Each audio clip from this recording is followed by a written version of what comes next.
Merhabalar arkadaşlar, hoş geldiniz hepiniz. Umarım iyisinizdir.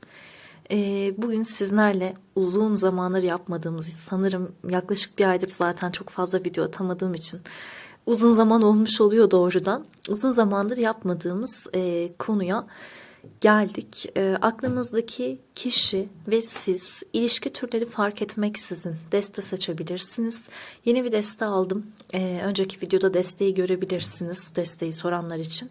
Bir önceki videoda mevcut. Seçimleri de bu iki kart üzerinden yapacaksınız. Birinci deste Kılıç Kraliçesi. İkinci deste Kupa Kraliçesi. Hangisi size ilişkinizi düşündüğünüzde yakın hissettiriyorsa lütfen o desteği seçin. İki deste olacak, detaylı bir açılım olacak. Hem sizin hem karşı tarafın düşüncelerine, hislerine, yani kalbine ve zihnine bakmış olacağız. Hem de olası geleceğiniz ne olur, bu konulara gireceğiz. Dediğim gibi uzun zamandır video yapmadığım için detaylı bir açılım olacak. Şimdiden bilginiz olsun. Seçiminizi yapın ve birinci destemizle başlayalım. Merhabalar. Birinci desteği, yani Kılıç Kraliçesini seçen arkadaşlar. Şimdi bir bakalım. Öncelikle bir karşı tarafla, dediğim gibi, başlayalım. En çok zaten biliyorum merak ettiğiniz karşı taraf. O yüzden bazen sizin hakkınızda konuşunca böyle sinirlenenler oluyor. Beni niye anlatıyorsun diye. İlişki açılımı dediğimiz şey biraz karşılıklı ilerler arkadaşlar. Çünkü bazılarınız kendi hislerini, düşüncelerini de anlayamıyor. Ben ne hissediyorum, ben bu insanı gerçekten istiyor muyum, ya da ben ilişkime nasıl bir açıdan bakmalıyım diyenler de var. O yüzden iki tarafı da bakacağız. Şimdi birinci desteği seçenler için en doğru cevapları almaya ve iletmeye niyet ediyorum. Öncelikle birinci desteği seçenler için akıllarındaki kişi, dediğim gibi ilişki türünüz önemli değil. Ama tabii ki kendi durumunuza göre siz de alın. Birinci desteği için karşı taraf nasıl bir enerjide bir bakalım. Akıllarındaki kişi nasıl bir enerjide birinci desteği seçenlerin. Kart bir türlü gelmek istemiyor ama büyük minnettarlık. Hayatında bolluğun ve bereketin arttığı bir süreçte olabilir aklınızdaki kişi, yani karşı taraf. Hayatındaki şeylere şükür etmesi gereken ya da belki bilinç seviyesinin arttığı bir süreçte de olabilir. Belki aynı anda bir sürü şeyle uğraştığı, gerçekten bereketli bir süreçte olabilir. Güzel bir süreçmiş gibi gözüküyor onun adına ama çok fazla şükür enerjisine de girmesi lazım. Peki siz nasıl bir enerjidesiniz?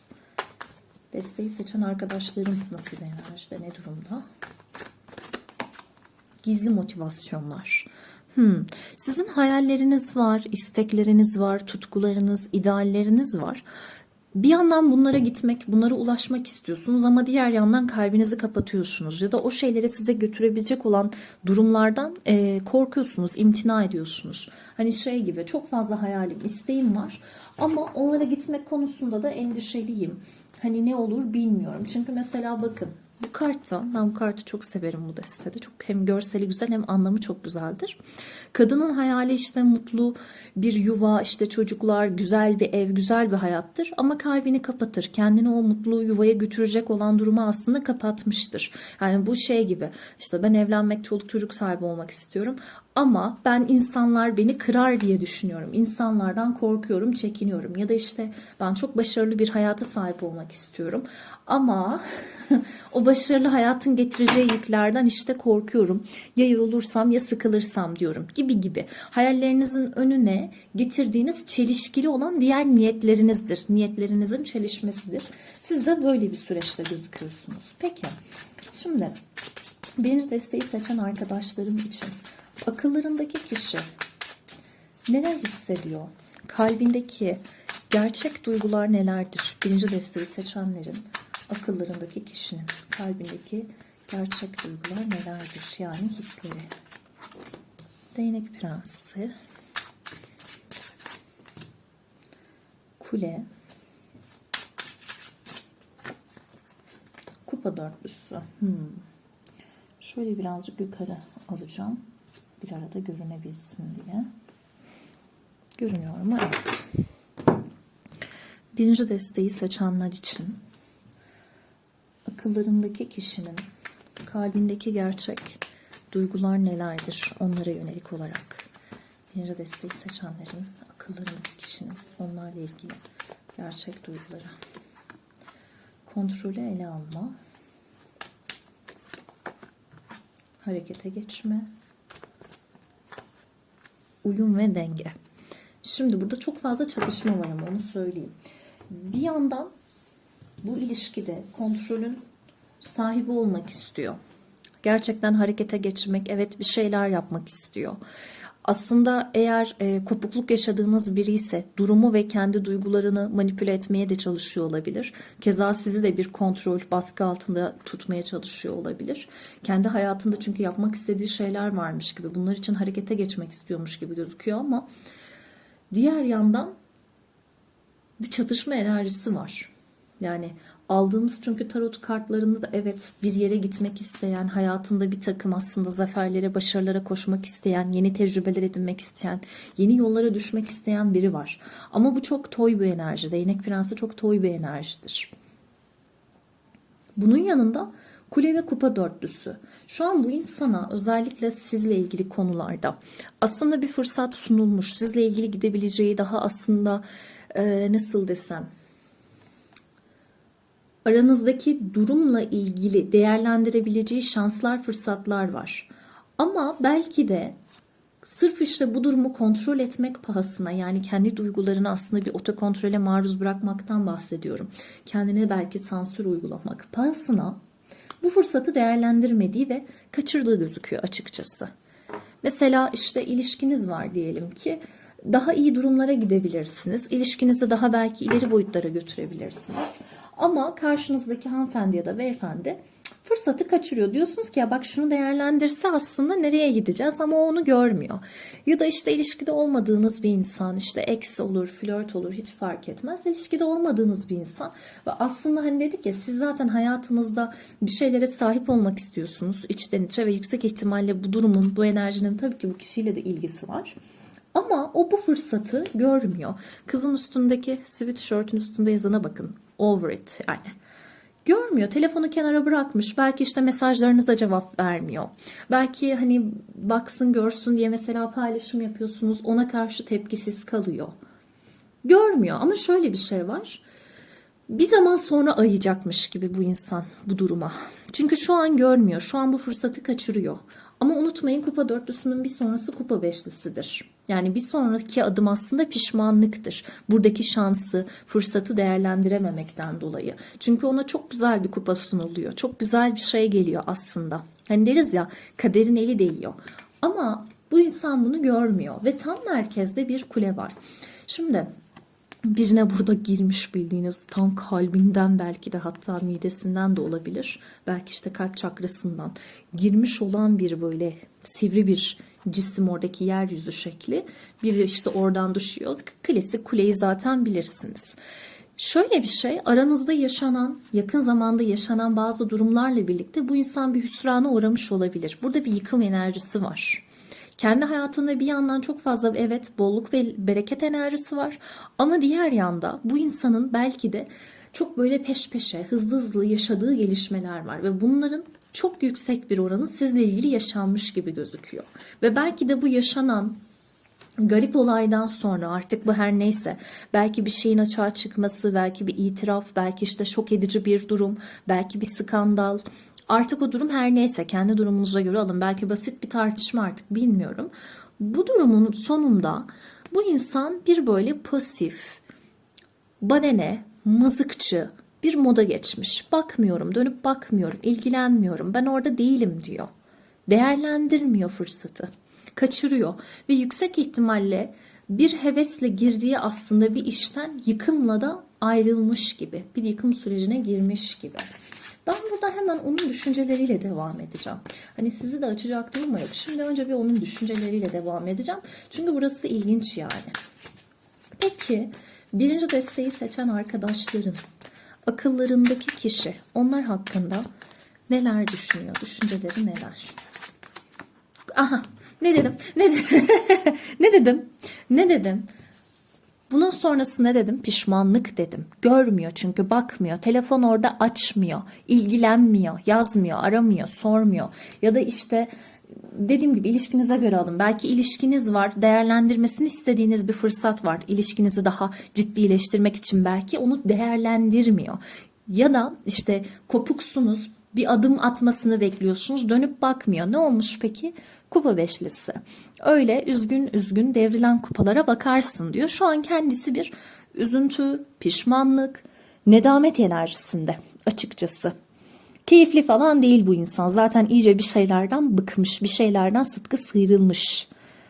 Denizin önünde böyle oturuyor. Belki işte denizin önünde, ne bileyim işte köprünün önünde fotoğraflar paylaşıp üstüne böyle şarkı falan da yazıyor olabilir. Biraz bu tarz Instagram gönderilerini çağrıştırdı bu bana. Storyleri özellikle de. Devam edelim bakalım. Neler düşünüyor bu kişi? Birinci desteği seçenler hakkında. Değnek altılısı. Araba. Neler düşünüyor? Birinci desteği seçenlerin akıllarındaki kişi, birinci desteği seçenler hakkında. Ölü taklidi ve gerçek aşk. Buraya sadece 2 tane alacağım. Neden? Çünkü öyle. İçimden öyle geldi. Şimdi bakın. Bir yandan gerçekten aşkın sizde bulduğunu ya da bulabileceğini, sizde çok güzel aslında yolculuklara çıkabileceğini düşünürken diğer yandan ölü taklidine geçmiş. Diyorum ya, bu insan var olan bir fırsatı kaçırıyor şu an. İlişkiniz olsun olmasın hiç önemli değil. Varsa dediğim gibi çok daha güzel şeyler yaşama ihtimaliniz var. Kıymetini bilmiyor, değerlendiremiyor. Yoksa hiç ilişkiniz, ne bileyim platoniksinizdir, flörtsünüzdür. Buraya ilgisi var mı mesela? Var arkadaşlar, kesinlikle var. Ama şu an o ilgiyi başka yerlere dağıtıyor. Odağı dağıtıyor. Varsa üçüncü kişiler mesela onlara da dağıtıyor olabilir. Şu an bilmiyor, buranın kıymetini bilmiyor bu insan. Kaçırıyor buradaki fırsatı. Ama şunu söylüyor. Evet, ben aslında seninle gerçekten güzel bir aşk yaşayabilirdim. Güzel bir sevgi yaşayabilirdim. Çok güzel şeyler değerlendirebilirdik. Bakın kırmızı zaten çok ön planda geliyor. Tutkunun rengi. Özellikle hani size zaten tutkuyla bir bağlılığı, düşkünlüğü olabilir. Tam ortada bir değnek altılısı zaten alıyoruz. Biraz bana onu çağrıştırır zaten buradaki durum. Siz özellikle de bu insanın çok fazla dikkatini çeken popüler birisi zaten olabilirsiniz. Özellikle platonikler için konuşuyorum. İlgisine evet çekmişsiniz ama bu insan şu an bunu değerlendirecek durumda değil. Daha çok hırs, inat, öfke, bu kavramlar ön plana geçmiş gibi ve bunların neticesine bakın ne yapıyor? Ölü taklidi. Görüyor ama görmezden geliyor. Duyuyor ama duymazdan geliyor. Bir göz açık, bir göz kapalı. Hani şey var ya Burhan Altıntop'un, ben aslında yoğum. Şu an yaptığı şey bu. Ve belki de sizin de bunu yaptığınızı düşünüyor olabilir. Çünkü sizin hakkınızdaki düşünceleri ya. Eğer ki hani siz de burada görüyor ama görmüyorsanız, ne bileyim artık belki bu insanla eskisi kadar ilgilenmiyorsanız, sizin de dikkatinizi, odağınızı çektiğinizi düşünüyor olabilir. Zira zaten sizin bu desteği için seçtiğiniz kart da Kılıç Kraliçesi'ydi. Kılıç Kraliçesi nasıl bir kadındır? Burada erkek olabilirsiniz bu arada, önemli değil. Ben arketipten bahsediyorum yalnızca, enerjiden yani. Şöyledir aslında, realisttir. Çok duygusal yaklaşmaz meselelere ve gerektiğinde arkasını dönmeyi bilir. Şu an siz o arkasını dönen enerjinin ta kendisi olabilirsiniz. Ve sizinle ilgili dediğim gibi bir yılgınlık da var gibi ama daha çok burada pişmanlık ağır basıyor. Bir yandan hala zafer kazanmak isteyen birisi ama şunu söyleyeyim, bence değnek altılısı aslında çok fazla egoyu içinde barındırır. Yani özellikle aşk açılımlarında bence düşünce konusunda ya da hissiyat konusunda geldiğinde o kadar bence masum değildir. Çünkü bu insanın ne olursa olsun zafer kazanmak istediğinden bahseder. Ama işte zaferi sizle birlikte olmak için mi kazanmak istiyor, yoksa size karşı bir zafer mi kazanmak istiyor? Budur bence önemli olan.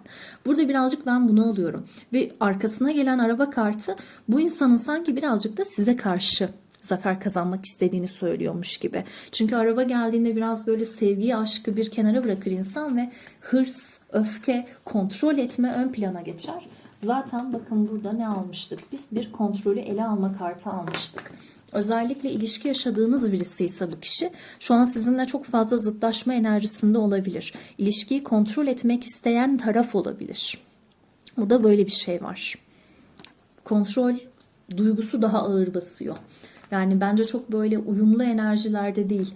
Evet, birbirinizle bir uyumunuz, bir dengeniz, ahenginiz var ama bu iyi anlaştığınızda var. İşte zıtlaştığınızda o zıtlık sanki böyle bıraksanız sonsuza dek gidiyormuş gibi olabilir. Şimdi size gelelim. Biraz size bakalım. Bu arada özellikle bu insanla ilgili olarak bakın. Son 4 ve 5 aydır, Ağustos ayından beri ve Temmuz ayından beri bu konular gündemde olabilir. Bazılarınız için de geride bıraktığımız Ekim ve Kasım ayında çok yıkıcı meseleler yaşanmış olabilir. Bunu da söyleyelim. Peki. Mesela bir ex partner için dinliyorsanız bu sizin geride bıraktığımız 5 aylık süreçte koptuğunuz ya da belki Ekim-Kasım ayında özellikle koptuğunuz birisi olabilir.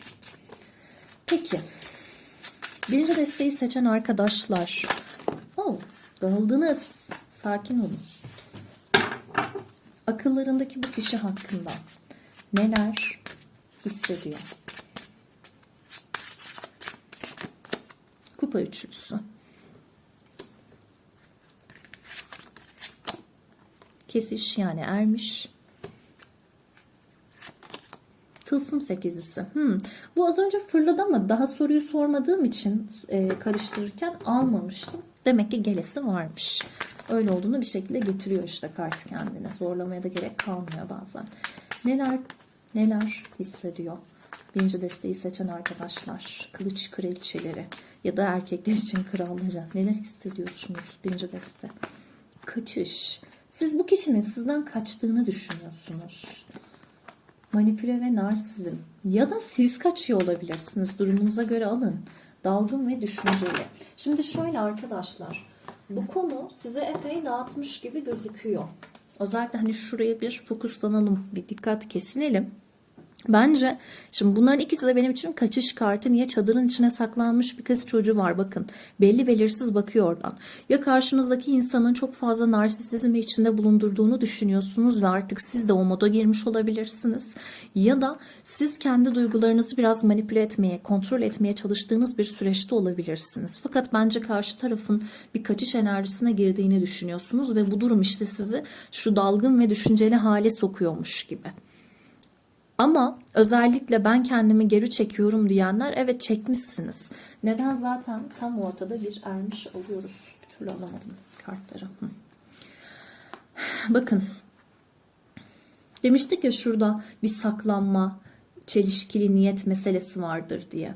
Bir kısmınız hani artık ya ne oluyorsa olsun deyip iyiden iyiye içine dönmüş olabilir bu insanla ilgili olarak. Ama ermişte her zaman ben böyle hani beni yalnız bıraktın ya sen diyen bir şey alırım. Özlem hissiyatı alırım. Bu insanın sizi çok fazla yalnız bıraktığını düşünüyor olabilirsiniz ve hani kadın üzgün bir şekilde bilgisayarı kapatıyor. Ya gördüklerinizden bu insanla ilgili duyduklarınızdan bence memnun değilsiniz. Eğer ki iletişiminiz koptuysa ya da işte ex bir partnerse ya da platonikseniz birazcık gördüğünüz şeyler tadınızı kaçırmış olabilir ve çok yalnız hissetmiş olabilirsiniz. Çünkü temelde bu insanla görüşmek, buluşmak, güzel günler geçirmek özellikle partner olanlar için birlikte daha böyle neşeli günler, daha çok böyle yakın günler geçirmek istiyor olabilirsiniz. Burada yine bakın hani düğünler, kutlamalar, mezuniyetler, organizasyonlar vardır. Bir araya gelme teması vardır. Özellikle önümüzdeki 3 aylık süreçten bahsedebiliriz bu kart için. Yani siz daha yakınlaşmak istiyorsunuz ama gördüğünüz şey sanki daha uzaklaşma gibi kendi içinizde kalıyorsunuz. O pelerinin altındasınız, evdesiniz, yalnızsınız ve kendinizi de çalışmaya vurmuşsunuz. Burada çok fazla yüksek öğretim yapan, işte akademik kariyer yani yapan ve böyle tılsım sekizlisi el işlerinden, zanaatkarlıktan da bahsedeceği için mimarlar, mühendisler, grafik tasarımcılar, genel olarak sanatçı arkadaşlarımız olabilir aramızda. Ya hep bilgisayar başında çalışıyorsunuz ya da dediğim gibi böyle işte çizimler, tasarılar ve kendinizi işe vurmuşsunuz. Sanki şu dalgın ve düşünceli halinizi buraya kanalize etmişsiniz. Ve şu da var açıkçası burada. Emek görmek istiyorsunuz. Bu insanla ilgili bir şeylerin emeğe ihtiyaç duyduğunu söylüyorsunuz. Daha fazla fedakarlık yapılması gerektiğinden, daha fazla çalışmanın getirilmesi gerektiğinden bahsediyorsunuz. Bunu karşılıklı olarak yapmanız gerektiğini de tabii ki düşünüyor olabilirsiniz. Ama hissiyat, evet, hala bir şekilde sevgi duyan ya da işte özellikle zaten ilişki sahipleri için evet bu kişiyi seviyorsunuz ama siz daha fazla vakit geçirmek ve daha fazla emek görmek istiyorsunuz. Fakat merkezde bir ermiş alıyoruz. Yalnız bırakıldığınızı düşünüyorsunuz bazı noktalarda. Peki zihninizde neler var?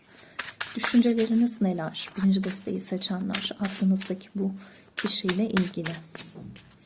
Bu desteği de ilk kez bir açılımda kullanıyoruz böylelikle. Daha önce yaptım açılım aldığım gün ama kendime yaptım yalnızca. Kılıç Kralı. Zaten Kılıç Kraliçesini seçmiştiniz. Manidar. Değnek dokuzlusu. Ay. İki kart birlikte geliyor. Güç ve Tılsım Şövalyesi. Siz sağlam adımlar görmek istiyorsunuz. Ya sağlam adımları görmek istiyorsunuz ya da atmak istiyorsunuz. Kendi senaryonuza göre alın lütfen. Ama şunu söyleyeyim, ben burada özellikle de sizin duygularınızı çok fazla kontrol, baskılama ya da böyle nasıl desem mantık süzgecinden geçirme aşamasında olduğunuzu görüyorum. Yani tamam, seviyorsunuz, iyi hoş güzel bir kupa üçlünüz var. Vakit geçirmek, eğlenmek istiyorsunuz aklınızdaki kişiyle ama hani bu şey değil mesela, tamamen sevgiye, aşka teslim olmuş da değilsiniz şu an. Neler düşünüyorsunuz birinci deste? Kaderin müdahalesi. Karamsarlık. Şunu söyleyeceğim. Ex partnerler ya da işte ex flörtler fark etmez, bir şekilde iletişimi, görüşmesi aksayanlar, kopanlar için özellikle şunu söyleyeyim. İkiniz de birbirinizden kaçındığınız bir süreçte olabilirsiniz. Biraz öyle bir durum var.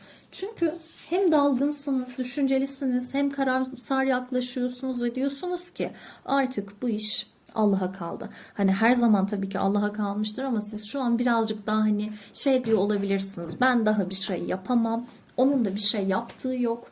Ben kendi köşeme çekildim. Hem ermiş hem değnek dokuzlusu aldık sizden. 9 çok yalnız bir rakamdır. Ben kendi köşeme çekildim. Yaramı vereme aldım. Daha önce benim kafamı gözümü kırdı bu mesele. Yaraladı, incitti beni. Ben daha da bir şey yapmam. Yani zaten güç kartıyla geliyor mesele. Tamam, güçte güzel bir şefkat, merhamet vardır. Özellikle ilişki içerisinde olanlar yine partnerlerine kıyamıyor olabilir. Yine şefkatle, merhametle yaklaşıyor olabilir. Ama bu durum sizin mantığınızı devreye sokmanızdan da geri bırakmıyor sizi. Yine de mantığınız da devrede. Hani böyle çok duygusal yaklaştığınızı söyleyemeyeceğim. Ne olursa olsun öncelik olarak kendinizi, kendi hayatınızı artık düşünmek zorunda olduğunuzu söylüyorsunuz. Burada baksanıza hani kadın enerjisi bile, buradaki feminen enerji bile ne kadar maskülen geliyor ki Kılıç Kralı zaten tabii ki böyle olması gerekiyor ama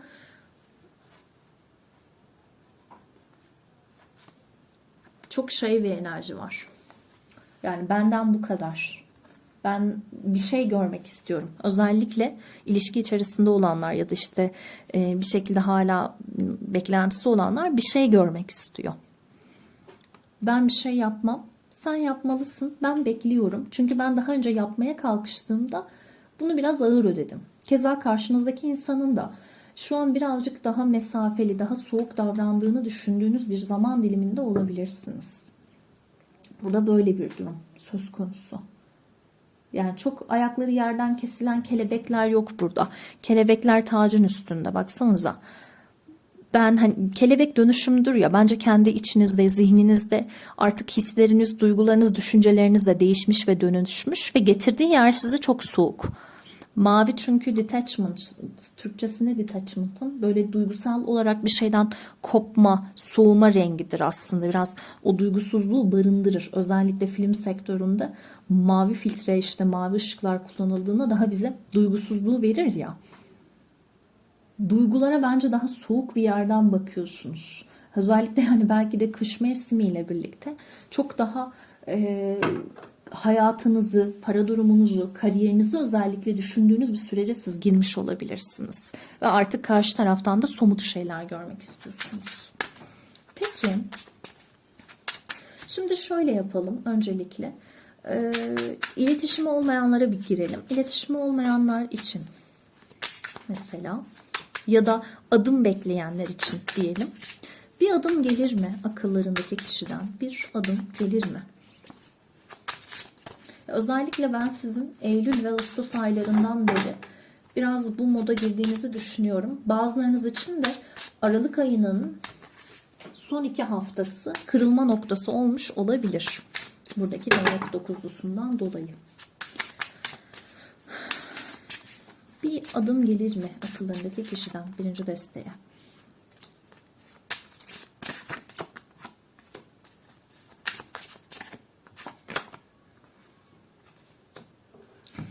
Gelir ama birazcık şöyle arkadaşlar, çok böyle hızlı adımlar değil. Evet, sağlam, somut adımlar ama zamana yayılan adımlar. Belki özellikle kış bitimine doğru, daha işte bahar aylarını girdiğimizde, Mart ayının son haftası, daha belki Nisan gibi özellikle nasıl desem, ilişkisi olanlar için bir sağlamlaşmayı evet vaat edebiliriz. Daha güzel, daha ciddi yürütülen bir süreci, ilişkiyi belki bir iş yürütür gibi ciddiyete belki taşımayı.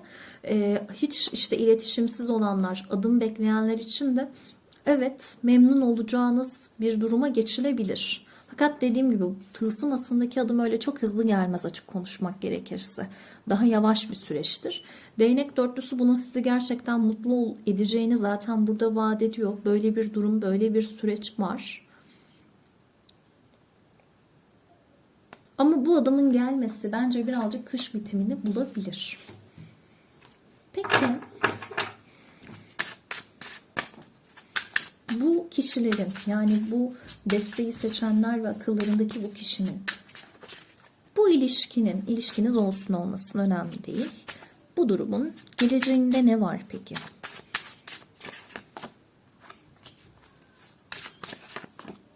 Güzel.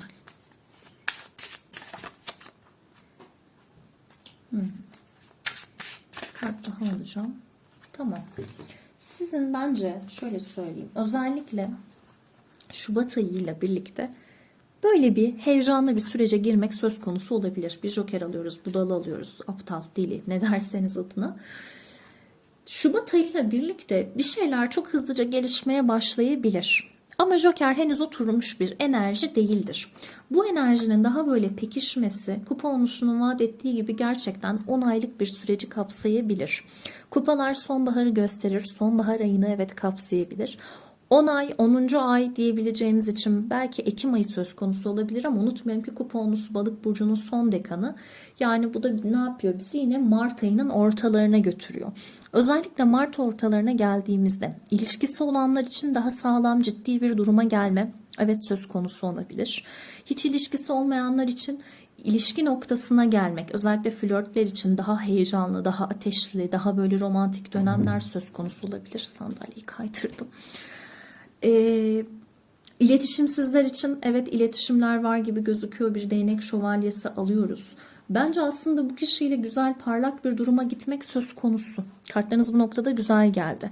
Ama işte Joker'in zaman zaman o sorumsuz, zaman zaman değil aslında her zaman o tecrübesiz, sorumsuz enerjisinin de pişmesinin, gerçekten hamdım, piştim, doydum noktasına gelmesinin birazcık zaman alacağını hatırlatmak isterim. Ama yeni bir şans isteyenler, özellikle eksleriyle barışma isteyenler için evet söz konusuymuş gibi gözüküyor. Özellikle önümüzdeki 10 aylık süreç gerçekten önemli olabilir. İlişkilerinde evlilik bekleyenler için evlilik gösterebilir. Bazen hiç kimse olmayanlar dinliyor. Birisi olur mu? Size de evet birileri gelebilir. Özellikle değnek kralı ve şövalyesi alıyoruz. Ateş etkili kişiler mümkündür. Platonikler için de yine yakınlaşma, belki flört enerjisine geçme de evet söz konusudur. Gayet olumlu şeylerden bahsetti. Peki geleceğinize de baktık. Şöyle yapalım. Size birer tavsiye alalım. Deste sahiplerinin duyması gereken bu ilişkiyle, bu kişiyle alakalı tavsiye nedir? çiçek açmak. Yeni başlıyorsun. Bu yüzden kendin ve süreçle ilgili sabırlı ol ve pes etme demiş. Sabırlı olun arkadaşlar. Doğrudan gelen mesaj bu. Eğer bu durumun güzel noktalara gitmesini istiyorsanız, işte küsseniz barışmak, ne bileyim ilişki sahibiyseniz durumu ilerletmek, ilişkinizi bir sonraki aşamalara taşımak ya da işte bu insanla yakınlaşmak, flörtseniz, platonikseniz söz konusu olacakmış gibi gözüküyor ama sabırlı olmanız lazım. Ama bazen şu da geliyor. Ben bu insanı istemiyorum. Birincisi, istemiyorsanız niye dinliyorsunuz? O da bir muamma. Ben bu insanı istemiyorum ama işte merak ettiğim için dinliyorum. Tamam, peki, okey. Ama ben yine de enerjinizi böylece bu kişiye veriyorsunuz. Bunu tavsiye etmem, açık konuşmak gerekirse. Ben ne yapmalıyım derseniz, dünyanın sonu gibi düşünmeyin. Bu insan değilse ve bu insan hani gerçekten istemiyorsanız, demek ki orada bir yerde sizi bekleyen çok daha güzel bir ihtimal olabilir. Belki de sabırlı olmanız gereken mesele budur. Burçlardan bahsetmedin diyeceksiniz. Çok fazla burç var. Şimdi hangi birini söyleyeyim? Akrep var. Ateş etkisi çok geldi. Koç, Aslan, Yay sürekli geldi. Bilginiz olsun. Yengeç burcu geldi. 2 kere geldi hem de. Başak burcu geldi. Başak yine gelmiş. Yay yine gelmiş. Yengeç yine gelmiş. Koç yine gelmiş. Koç ve Aslan tekrar gelmiş. Aslan çok güçlü gelmiş. Kova gelmiş. Kova ve Terazi geldi bu arada. Yani bilginiz olsun, özellikle geldiler. Başak yine çok gelmiş. Aslan veya yine gelmiş ve Balık burcu gelmiş aslında. Yani dediğim gibi her burç grubundan gelmiş. O yüzden özellikle söylemek istememiştim. Ama bu şekilde bilginiz olsun. Evet, birinci deste. Sizin yorumunuz bu şekildeydi. Yorumlar kısmına uyan uymayan kısımları bırakabilirsiniz. Özel açılımlar için mail yoluyla, sadece ve sadece mail yoluyla iletişime geçebilirsiniz. Hepinizi çok öpüyorum. Kendinize iyi bakın. Başka açılımlarda görüşmek üzere. Hoşçakalın.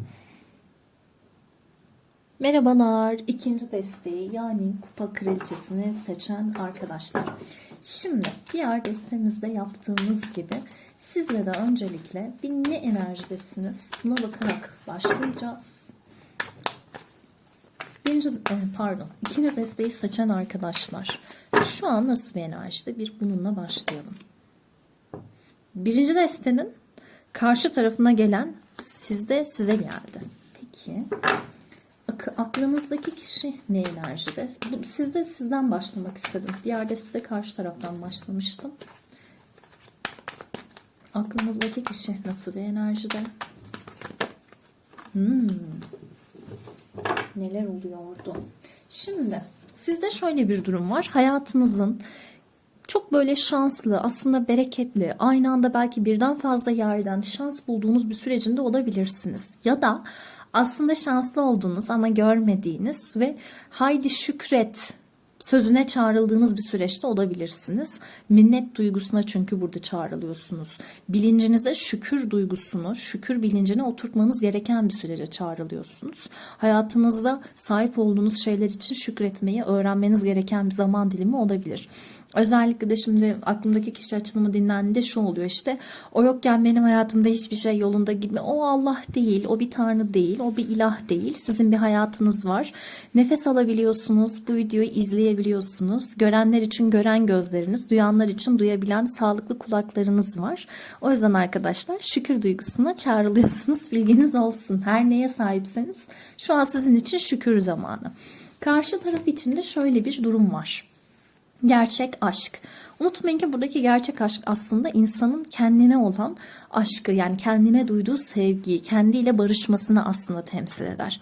Bu insan belki kendiyle barıştığı bir süreçte olabilir ya da gerçekten hayatında gerçek aşkı arzuladığı, istediği, artık kendini bir şeylere hazır hissettiği belki bir zaman diliminde olabilir. Bir insan çünkü zaten kendine duyduğu sevgiyi, yani aslında kendini sevmeyi öğrenmeden bir başkasını da sağlıklı bir şekilde sevemez. Şu an bu insan böyle güzel, sağlıklı bir enerjiye girmiş. Bakalım inşallah his ve düşüncelerde de güzel şeyler alırız. Şimdi bakalım ikinci desteği seçenler için akıllarındaki kişi, ikinci desteği seçenler hakkında Neler hissediyor? Hisleri neler? Nasıl? Kalbindeki en gerçek duygular nelerdir? Güzel.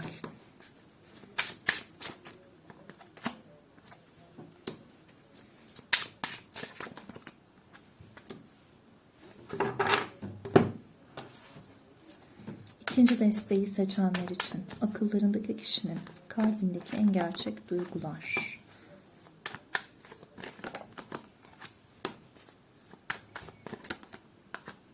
Allah Allah. Ben burada düşünceleri de açıp o şekilde yorumlayacağım bu desteği. İlginç bir deste. İkinci destenin akıllarındaki kişinin onlar hakkındaki gerçek duyguları, kalbindeki en derin ve en gerçek duyguları nelerdir?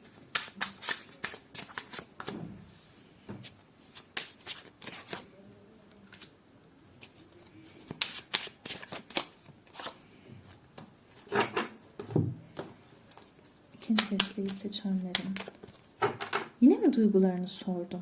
Çok ilginç. Çok çok ilginç. Bu destede bir şey var. Garip bir enerji var. Şöyle bir şey. Düşünceler dahi, tamam düşünce de akar duyguların içine. Duyguların içine düşünce akar, düşüncelere duygu akar. Ama bu insan bir yerde duygu ve düşüncelerini hep sizde topluyor, sizde birleştiriyor. Ya şu an gerçekten durup durup düşündüğü şey siz olabilirsiniz. Neler düşünüyor bu kişi? Beklenti, aile ve yuva. Bu insan gerçekten şöyle bir şey olmuş. Bir aşka gelmiş. Neler düşünüyor? Gerçek düşünceleri nedir? İkinci desteği seçenler hakkında. Madem böyle verdi hepsini birlikte ben alacağım ve yorumlayacağım. Evet, dediğim mesele var burada arkadaşlar. Şöyle söyleyeyim. Özellikle bakın. İlişki içinde olanlar için zaten güzel gözüküyor. Hani şunu söyleyeyim, partneriniz sizi gerçekten evet kendine bir eş olarak görüyor. Yani kalbinin eşi, ruhunun eşi, artık nasıl yorumlarsanız. Hayatında gerçekten ona denk düşen, ilerlemek istediği, birlikte mutlu olduğu, kaybetmekten hatta korktuğu, çekindiği, gayet mutlu olmak istediği bir insan olarak anlatıyor size. Ailesisiniz, yuvasısınız. Bayağı bu insanın her şeyi, hayatı olmuş gibi gözüküyorsunuz. İlişki sahipleri için çok güzel. İkinci deste, onu söyleyeyim. Şimdi kartlar fazla olduğu için biraz da yukarı alacağım. Ama özellikle kopanlar, biz koptuk ya da işte biz flörtlük konuşmuyoruz ya da işte şu an flörtüz ya da işte biz eksiz diyenler, ayrılanlar. Birincisi şunu söyleyeyim. Özellikle düşünce kısmında o şeyi aldık, pişmanlığı aldık. Yaşadıklarınızdan dolayı bu insanın üzüntüleri yok mu? Var. Pişmanlık yaşanıyor mu? Yaşanıyor. Pişmanlığı ne kadar aydınlanma yaşarak yaşamış o tartışılır. Kupa beşlisi geldiğinde insan daha karamsardır çünkü. Hatalarını görür ama hatalarından ders almayabilir. Böyle bir sıkıntısı vardır bence. Hala çünkü bardağın o boş tarafına odaklanıyordur. Pişmandır ama sadece pişmandır gibi düşünebilirsiniz. Ama şöyle bir durum var. Dedik ya bu insan aşka gelmiş diye. Bakın, düşüncelerinin ilk kartı kupa ası. Şöyle söyleyeyim, yani bu destede çok şüpheye zaten yer bırakmadan net söylediği şey bu insanın sizi sevdiği arkadaşlar. Demiştik ya güncel enerjisinde bu insan aşka gelmiş diye. Çok net bir şekilde evet aşka gelmiş. Kendisini de bulduğu bir zaman dilimi olabilir. Bir şeylerin farkındalığına varılmış. Özellikle bakın ex bir partner için dinliyorsanız, tekrar vurguluyorum, ya da iletişimin koptuğu birisi için dinliyorsanız, kayıp ve bitiş, hatıralar ve geçmiş özlem, anlaşmazlık ve çatışma, ne kadar anlaşmazlıklar da olsa, işte ayrılık, bitiş durumları da girmiş olsa, hani kuş ölmüş burada bakın. Kadın bundan dolayı çok üzgün.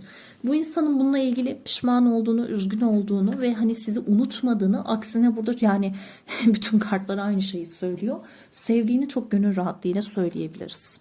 Her zaman bunu çok net söylemeyiz. Hani seviyor. Şahsen ben demem. Hani bu insan seni seviyor demem. Çok nadirendir. Kartların gerçekten çok uyumlu gelmesi lazım benim o yorumu getirmem için.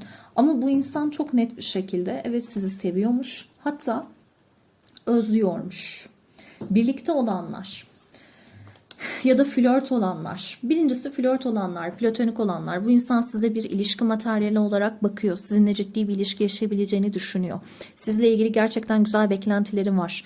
Buradaki durumu ilerletmek, nasıl desem, bunun üzerine düşmek istiyor. Burada gerçekten güzel bir potansiyel görüyor. Diğerleri, yine tekrar tüm ilişki türlerine döneyim. Özetle karşınızdaki insanın çok net bir şekilde burada evet sizi sevdiği ve hatta aranızdaki bu durum için emek harcamak istediği gözüküyor.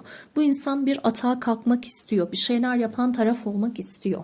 Değnek kralı hareketli bir figürdür. Bir şeyler yapar bence, hazırdır harekete geçmeye ve bu insan kazanmak istiyor. Bu birinci destede de vardı ve şey demiştim, size karşı mı kazanmak istiyor ama yoksa burayı mı kazanmak istiyor diye. Bu insan sizi kazanmak istiyor arkadaşlar. Size karşı kazanmak değil bu.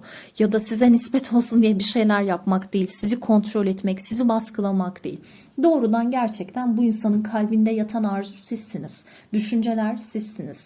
Burada bence hatta çalışırken bile sürekli sizi düşünen biri var. Bir tılsım sekizisi almışız. Bunu İlk destede de siz diye açtığımız tarafa almıştık, birinci deste sahiplerine.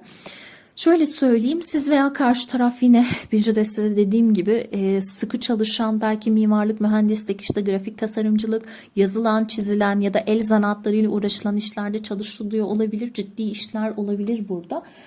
Hep böyle ekran önünde bilgisayar başında çalışmak gibi durumlar var sanki. Özellikle burada burçlardan bahsedelim çünkü şey geldi, bir toplu geldi burçlar, aslında çok dağıtmamış. Yengeç, balık, akrep, bundan bahsedebiliriz gönül rahatlığıyla. Hepsi gelmiş çünkü. Balık, yengeç, akrep. Ne gelmiş? Koç ve aslan gelmiş. Şurada 3 kartımız onlara götürüyor. Koç ve aslan doğrudan.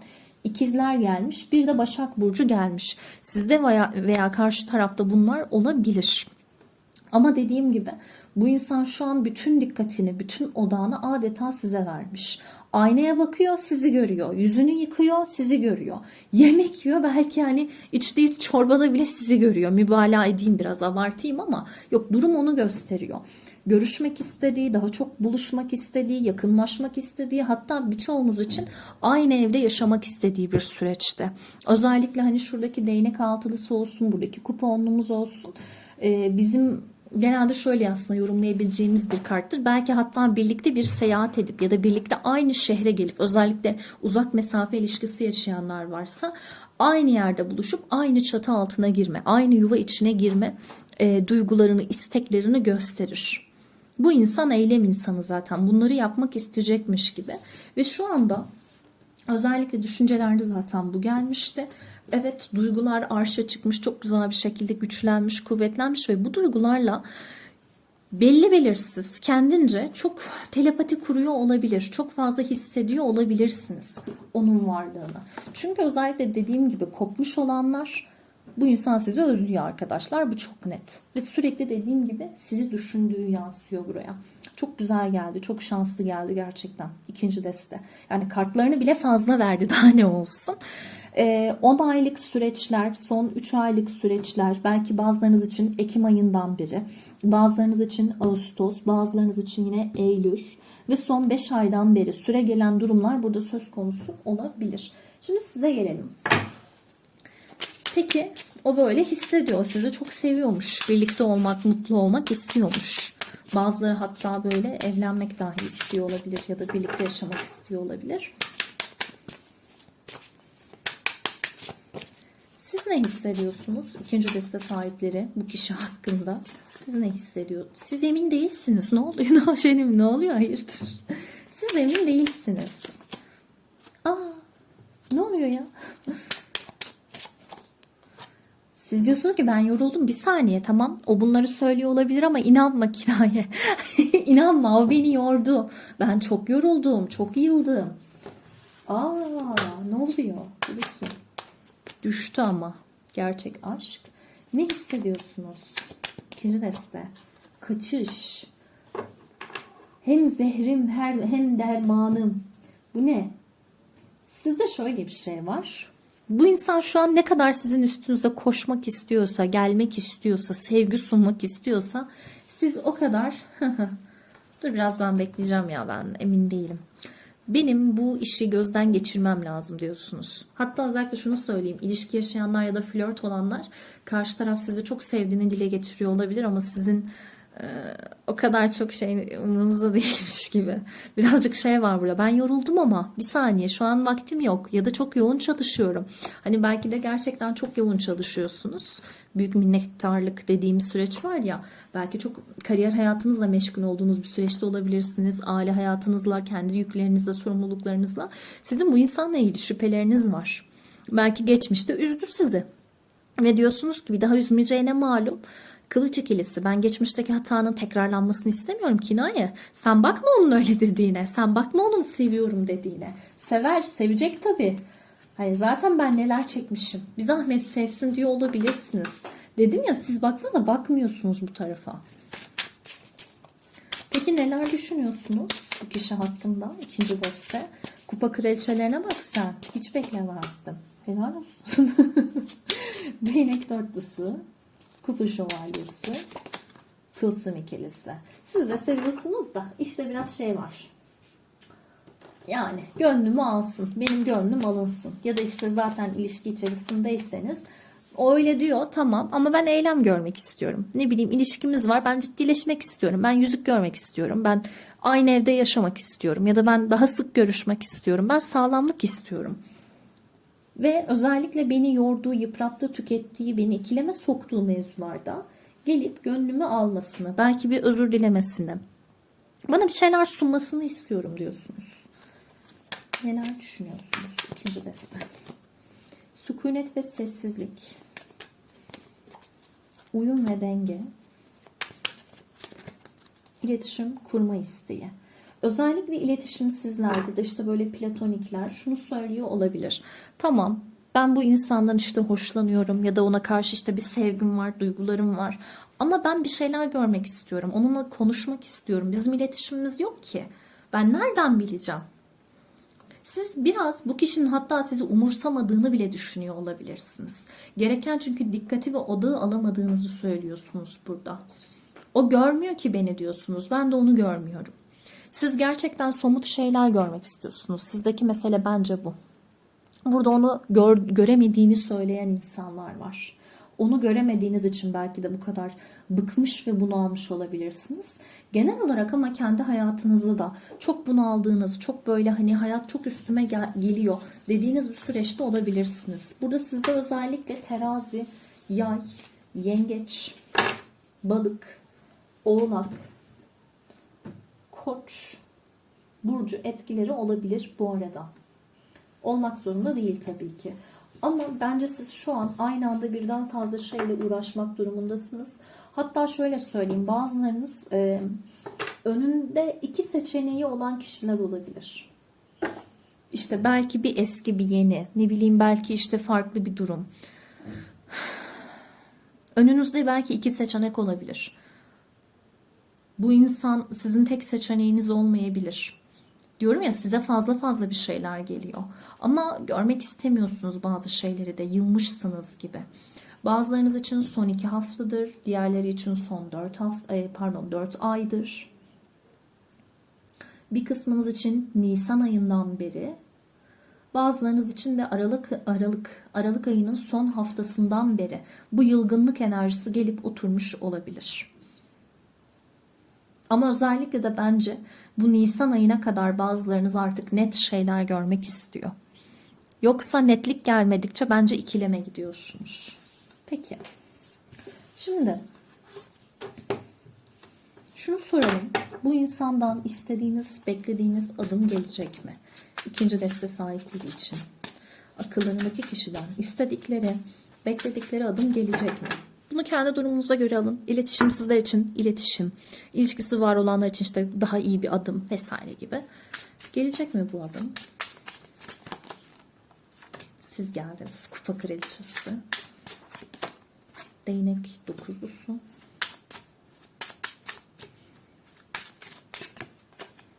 Değnek üçlüsü. Bekliyor. Bekliyor ama bir türlü o adımı getirmiyor. Ama gelecek. hızlıca ve beklemediğiniz anda gelecekmiş gibi. Bunun için fırsat kolluyor bu insan. Şunu söyleyeyim, bir süre izleyecek, bir süre gözlemleyecek. Bir şeyler yapmadan gerçekten bekleyebilir. Hatta işte bu bahar aylarına kadar devam edebilir. Hatta bazılarınız için böyle bu senenin biraz Aralık aylarını bulabilir açıkçası, ama neyse, o önemli değil. Değnekler hızlıdır aslında. Ben direkt burç anlamlarıyla astrolojik dönemlere gidiyorum ama değnekler hızlıdır arkadaşlar. Yani bazıları için bakın 3, 8, 9 günler. Evet, bir şeyler belki olabilir. Bunlar aslında bence öyle değil ama değnek sekizlisi gerçekten de hızlı bir zaman diliminden bahseder. Bazıları böyle motoruna atlayıp gelebilir. Arabasına atlayıp gelebilir varsa. Bir şeyler var. Gelecek, evet, o adım gelecek. Özellikle çok büyük kısmınız için sözlü iletişimler, özellikle mesafe olanlar için elektronik yoldan gelebilecek olan adımlar var. Güzel. Peki aranızdaki bu durumun, bu bağın, bu ilişkinin, her neyse artık durumunuza göre alın. Geleceği nedir peki bu ilişkinin? Potansiyel geleceği nedir? Ne olur burada? Kılıç şövalyesi. Bir hızlıca konuşmalar olacakmış gibi burada tartışma enerjilerine dikkat edin. Ama tartışma sanki bir uyumu da getiriyor. Hadi hayırlısı.